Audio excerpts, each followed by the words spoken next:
Assalamu alaikum all. So today I'm going to be talking about building my halal pension money pot. Now I used to get very confused with halal pensions. How do they work? Is the pension even worth having? You know, I'm going to be old a lot later, inshallah. So what's the point? Let me just kind of, YOLO, you only live once. But then I'm just kidding about that bit. But I might as well save the money myself. What's the point of putting into a pension? But pensions are super, super, super important. Really amazing. We should be talking about these like crazy. That's how good they are. And in my last video, I spoke about halal pension basics. But in this video, I want to speak about one particular point, which is building your halal pension money pot. This is a really valuable lesson. So just want to say welcome to Simple Muslim Money, which is all about halal investing and simple personal finance for Muslims. And just a quick disclaimer, this is not financial advice.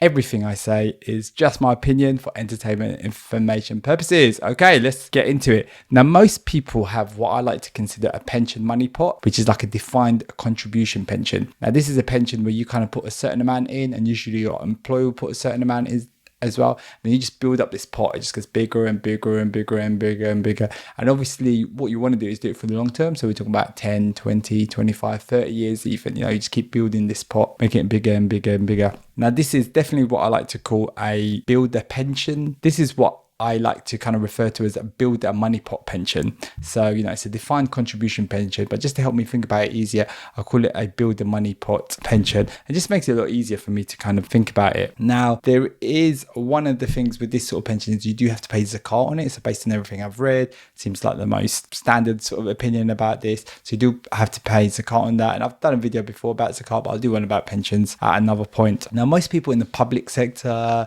doctors, teachers, civil servants, people like that, they have something that is called a defined benefit pension, which is actually meant to be a very good pension from my understanding. Just looking everything out there, a lot of people recommend you get one of those. And I heard they are like the sort of gold standard of pensions, and they used to be offered like kind of more widespread, but now not as much, and not many companies offer this. I do have one of these myself, but it's kind of like a separate pension. Now, these defined benefit pensions I kind of like to think of as based on years worked pensions. So based on the number of years that you worked, how much you earned, like what your salary was, how much you kind of put in, then that kind of depends on how much the pension will give you as a regular income. So this is not something that I'm going to be talking about. So in this video, I'm not going to be talking about these defined benefit based on years worked pensions. Okay, so I just want to kind of just leave that just because they're not as common, and I want to kind of focus on the other one as well. But yeah, if that's something that people want me to talk about, then I could talk about that in a video later. Now, the thing I want to talk about is that the main lesson from this video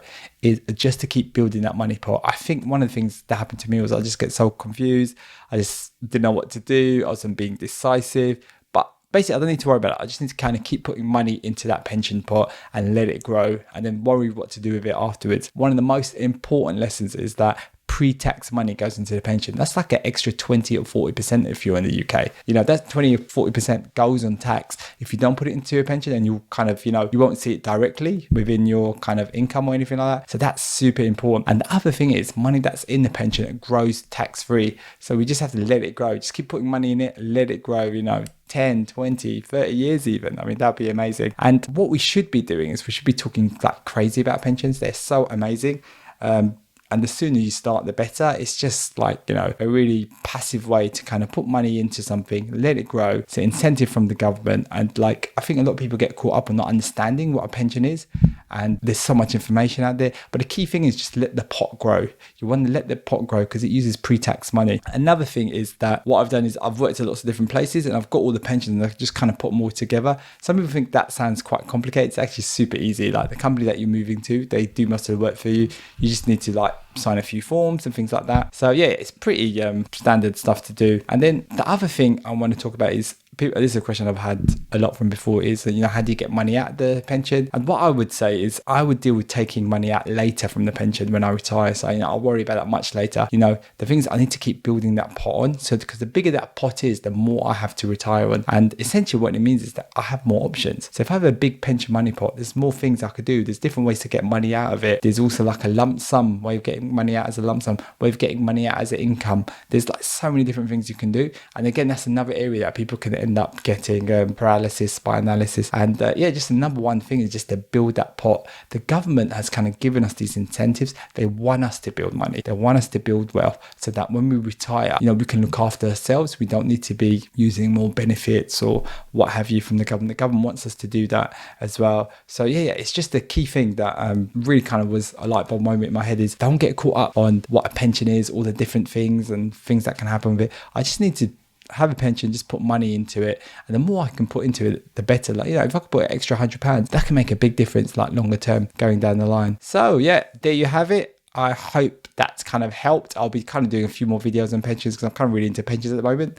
And one of the things I want to do is kind of just set it up and forget it. So that's the kind of angle I'm going at the moment, and I'm not quite there yet. I'm still trying to figure out what the best thing is to do. So I'll be doing it. But I just want to say, yeah, thank you for watching this video. If you've enjoyed it or got any benefit out of it, please smash that like button. Assalamu alaikum.